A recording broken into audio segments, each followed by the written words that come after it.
teaching is we're still on the foundation. And I trust that you're being blessed. I really trust that you're now aware of especially this stomach of ours, how small it is and how important our stomach is. It's really important. And you gotta understand, you gotta just treat that stomach right. And some say that the stomach is as small as your, if you can, for those of you, you open your hands, could you open your hands? I want you to open one hand is enough. Just open one hand and fold it in like you're making a fist. Are you doing it? And what they said is that your stomach, that's how small your stomach is. And your stomach is just right under your chest there. It's about what they're saying that the if you clench your fist and you hold it in, that's generally the size of an empty adult stomach. Our stomach is stretchy like elastic, and it can stretch to hold up to 4 liters of food and liquid, which is it can stretch 4 times its size. And for those of you, how many of you know what 4 liters, how much 4 liters is? And for those of you who may have a little problem trying to put it together in your mind, think of a Julita soft drink. How many of you, I don't know if we still call it Julita, but you know, we grew up with saying Julita, but you all know what I'm talking about, that big soft drink that you, when you don't want, most times when you go to um places, you'd find they would have drinks, and rather than buying this small bottle of soft drinks, they would have the bigger Julita bottle. That bottle is 2 liters. So if we're looking at the stomach being able to hold up to 4 liters of food or liquid, then you're looking at 2 bottles of that. Are you all familiar with it? So your stomach can stretch to hold 2 of those bottles, and 2 of those bottles equal 4 liters. That little stomach that when you close your hand and you look at it, that's how small your stomach is. And we put that stomach under some pressure. But we want to continue from where we have left off the last time that we were on. And the intention here is to help you to be aware and to treat your temple better. When we're done with this, some of you are going to receive healing in your body and deliverance, because understanding brings deliverance. And sometimes we don't understand. Now, you got to understand your belly is not your stomach. You know, we put everything together in one, you know, the stomach and the belly. No, it's 2 different things. But we're gonna, you know, see how much we can cover. Now, as we were saying the last time, pre-diabetes to type 2 diabetes. You start pre, and then we move on to becoming diabetic, pre-diabetes to type 2 diabetes. And we were talking about that the last time we were on, and we said one of the things as well we are saying today is that pre-diabetes to type 2 diabetes, what science says is that not always, but what they said is at your age, diabetes can be developed at any age. We know that because now children are being born diabetic, sadly. And so based on their expertise, what they're saying is that the risk of becoming pre-diabetic increases after the age of 35. So after the age of 35, you got to start paying attention. Although, as I said, there are younger children, babies are born with it. There are children who have diabetes, so it's not always the case, but it's something to pay attention to. And then what they're saying is that if you have a family history of diabetes, what they're saying, especially if your parents have it, you can have it. Now, this is my take on this. This in particular. I've always heard this. And the reason why I believe if your parents have it, that the children may have it, I believe it's because the lifestyle of the child mimics that of their parents. Whatever would have given the parents diabetes, meaning that the parent became diabetic because, as we spoke about it, your lifestyle, what you put into your stomach. Remember, the sugar levels are rising, insulin resistant. We spoke about that the last time we were on, and the last times we spoke about that. So if your pattern is the same, if what your parents were feeding you as a child, and then when you become an adult, you still continue with that same eating habit of your parents, I believe that's the only reason why you get it. Because there are people who have changed their lifestyle when they found out that their parents were diabetic, they changed their diet and they've also changed what they do, exercising and keeping themselves fit, and they've never gotten diabetes. I don't think this is just me. I'm not a medical expert. If your parents, you have a family history, you don't have to accept that. Simply because diabetes can be reversed. If you take control of it at an early stage, you don't have to get there. And I believe it's because of our lifestyle. That's why it trickles down into the generation. Do you all understand? That is me. This is my personal belief. I don't know Dr. Richard's take on it. This is what I believe. I just believe it's the same thing.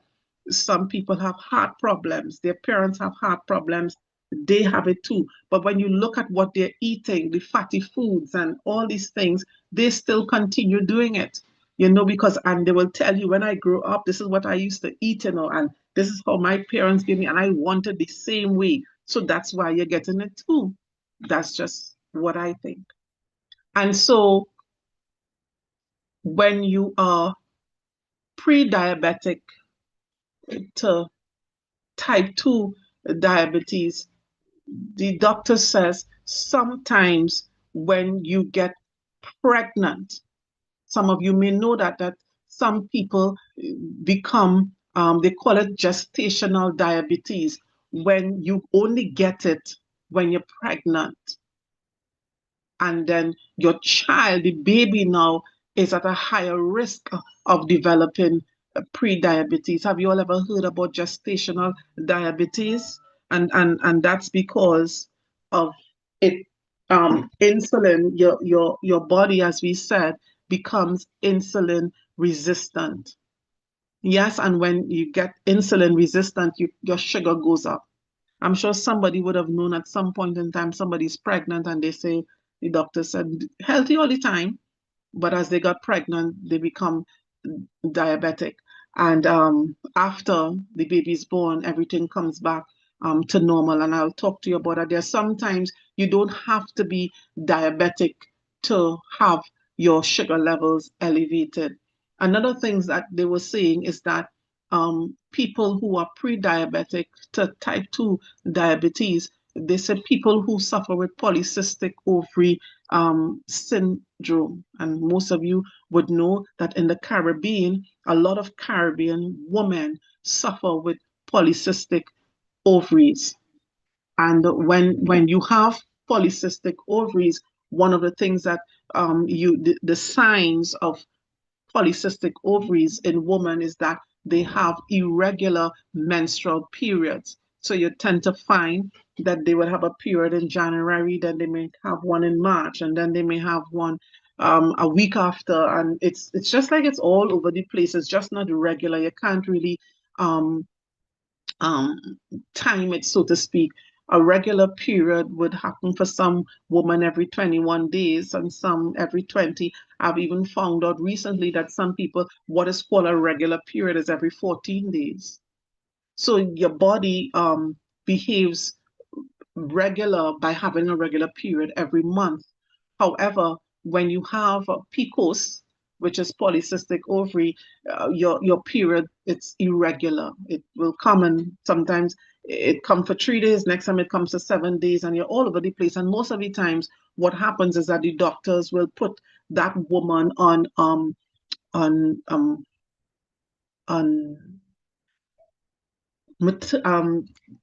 pills, birth control pills, to regulate the period, to force the period now to become regular so that the woman can get pregnant. That's what they do. And people with polycystic ovary syndrome, PCOS, what they said is that they have found, doctors have found that women who have polycystic ovary syndrome, what they say that they become pre-diabetic too. And they develop type 2 diabetes. And PCOS, how do you know that? Is that because women who have PCOS, they have extra hair growth. And you would see some, I don't know how many of you would have noticed that sometimes you go on the road and you would see a woman, she's filled with beard or even mustache, extra hair on her legs, right? These are some of these signs that you know when you look at somebody like that, you realize, okay, this person has polycystic ovary syndrome. And so what they do, they have to go and wax themselves as ladies. It's just what it is. And this is the way it is in the Caribbean, most Caribbean women. And because you have that, people with polycystic ovaries, they've said that it's difficult for them to even conceive. It's a whole stress by itself. Not that they don't, but what they said, it's difficult. And then these people can develop pre-diabetes, leading to type 2 diabetes. Are you all understanding? I hope that I'm explaining it well. And people who have problems sleeping, which they call sleep apnea, their sleep is disrupted. What they said is that people like that, they have an increased risk of insulin resistance. People who are overweight or obese, they have a higher risk of developing sleep apnea, which leads to insulin resistance. Now, Saints, one of the things I want you to understand is this. You don't have to be diabetic to have insulin resistance. And this is what I started off a little earlier on saying. You don't have to have diabetes for you to become insulin resistant. And that is especially important to understand. As a matter of fact, insulin resistance can take place in your body for a short period of time, like in gestational diabetes with a pregnant woman. Only when she's pregnant, it goes up. It doesn't mean that she's diabetic.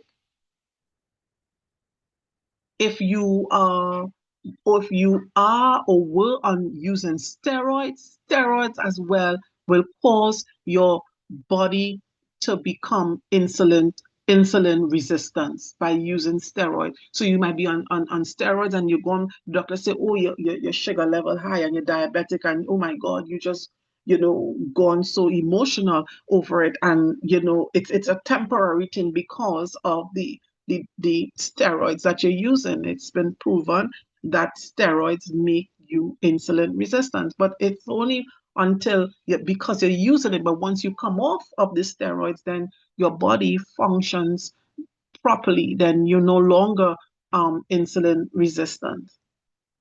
Are you all understanding? But insulin resistance can also become very chronic. if you leave it untreated. Because after a while of insulin resistance, and we spoke about that, when your body starts resisting the insulin, your pancreas, remember we spoke about it, starts to produce more insulin in order to control your blood sugar level. Whenever your blood sugar levels are high, you need more insulin to bring down that sugar level. And if your body is insulin resistant, then it means then that your sugar levels are elevated. So your pancreas, as we said before, will kick into action and start increasing, producing more insulin. But here's what happens. Because your pancreas starts working over time and doing plenty work, eventually your pancreas will get weak. And as it gets weak, it won't be able to produce enough insulin to compensate for the high levels of blood sugar in your body. So it will be working, but the sugar is still high. And sometimes your blood sugar levels can be high. Listen, it can be high in terms of the range is what is considered to be diabetic. But because your pancreas is working well and it increases more insulin in your body, you don't have the symptoms of a diabetic. Let me repeat that. You can have high blood sugar levels right now in your body. And if you go to the doctor will say, no, you're not diabetic. Take your blood, not diabetic. But it's high. And because your pancreas is producing more insulin than it is supposed to, it doesn't show that you're diabetic. Are you all understanding? The blood sugar levels are high. And so what happens now, it is so high, your pancreas starts producing more insulin to deal with the high level of sugar.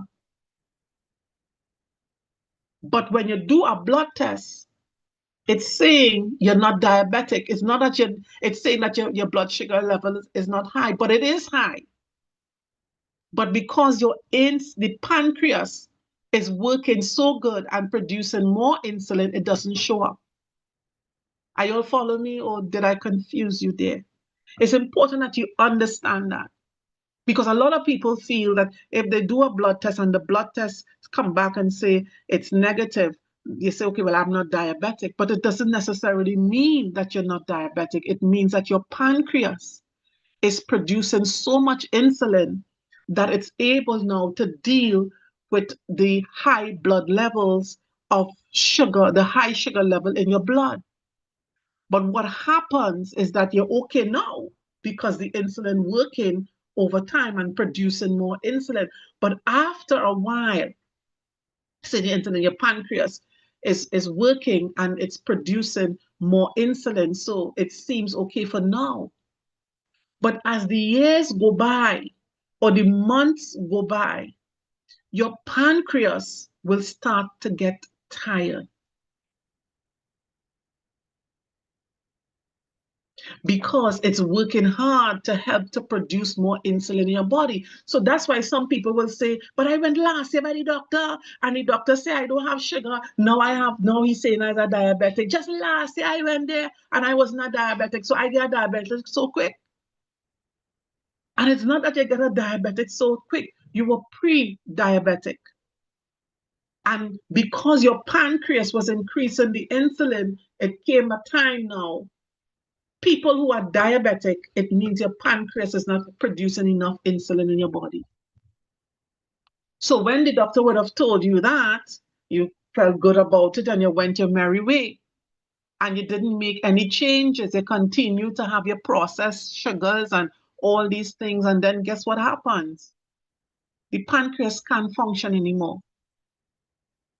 And so you go back and you're now a diabetic. because your blood sugar levels, the sugar in your blood is elevated. And when your pancreas starts working all this time and working overtime, and it cannot produce the insulin that is needed, your kidneys will start failing. Are you understanding? And so exercising is something that we should all do. Even First Timothy 4:8 speaks about a little bodily exercise. It started speaking about a little body exercise will do you good. You know, it have little value, but spiritual exercise is more. Science agrees that the lack of physical activity is one of the main contribution to diabetes. Lack of physical activities. And the other one, science says, is being overweight or having excess body fat. And the reason why I'm saying that, you could be a slim person, real small and skinny like Mitzi, and be diabetic because maybe you're not moving about plenty. We have become so, I tell you, we have become so lazy. The Lord teaches in His Word, you know, that it's good for us to work, it's good for us to do things, but as this world develops, it makes us so much lazier now because everything is easy to reach. Everything is easy to reach. So now you're going from point A to point B, you're jumping in a taxi. Before you would have walked it, now you're going to drive. Everything is easy. You would stay and prepare something. You know, you would take your hands and grate coconut. That's what we do. Now you're buying this coconut in the pack. You would peel garlic. Now you have garlic peelers. Life has become so easy. It's all a setup of the enemy to make our temple get sick and we don't realize it. The more we get comfortable is the less we move. And you must agree that people are so sick now more than they were in your grandparents' days. And not that they wasn't sick, you know, they wasn't sick as they are now. Why? Because we are not moving. Everything is easily accessible. We make everything very easy and very simple. We just want to just relax. Now, something as simple as driving. There are cars now that, I forgot the name they call it. These cars, self-driving cars, self-driving car. So a robot or an invisible somebody driving in the car. You just call up. I'm looking at the television. You just call up.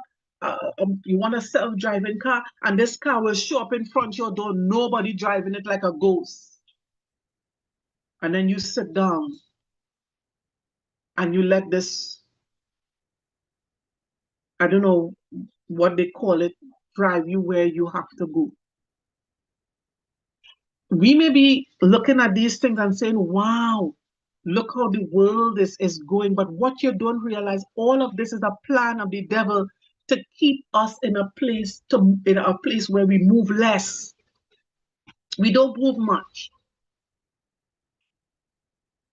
It's his plan. The devil is working overtime and he's structuring certain things in place so that we don't move about, and we don't realize that when we're not moving about, our body, our temple is wearing down. And that's what we need to understand. Sometimes it's just, you know, we say, well, it's convenience, it's the convenience, it's the convenience. But we got to start moving. God is always moving. God is always working. We have to start doing the same thing. We cannot fall into this trap, and I call it a trap. I call it a trap. Sometimes you just need to walk out the road. Take it on. If you really check it, it might take you 15 minutes to go and 15 minutes to come back, but that's good. That's all right. Sometimes you need to just park the vehicle up and just decide to take a travel or take a walk. Get your body moving. And that's why they said, if you're going somewhere, use the stairs, not the elevator, because the world even realize that people are getting sick. So they say to you, park away from the entrance. Don't look to fight to get a place too close. Park so you have to walk. Do some more walking. Are you all following me? It's important. We got to understand that and look at that. That's why we were saying before that sometimes when people who are depressed, they tell you go and exercise. Because when you exercise and you start your body working, it builds up. And what happens, they're saying, is that you release into your body the enzymes that's needed to make you happy. People feel depressed because they're not exercising. The moment you start exercising and moving about, the depression goes. Our body was not made to remain still. Our body was made to keep moving and moving and moving. Are you all following? Don't get vexed with me because I'm telling you to move. Don't get vexed with me. And so you can do a blood test. Your blood sugars are high, but it doesn't show up because your pancreas is working very good. But you can monitor it for yourself. There's what science says, there's certain things you can do, even though the blood test says that you're not diabetic or it doesn't show pre-diabetes. Doctors said there's certain things that they have realized happens to people and they're not aware of it. And later on, you realize that you're diabetic. So we can look at that ourselves. And you need to monitor. And it's an easy way to monitor whether your blood sugar levels are high, even though your blood test says something else. And we're going to start looking at that. You all right with that? Because you want to know what is going on in your body. And science says that when they've taken blood from people to check their sugar levels, they don't understand the sugar levels show that it's low, it's normal. But then these people come back months later or a year later and they're full-blown diabetic. They're full-blown diabetic because they have diabetes. And what they said is that there's a pattern. And if we take note of the patterns that our body is showing, we can avoid our blood sugar levels going up by making some changes. So let's look into that tomorrow. I want you to stretch your hands towards the screen.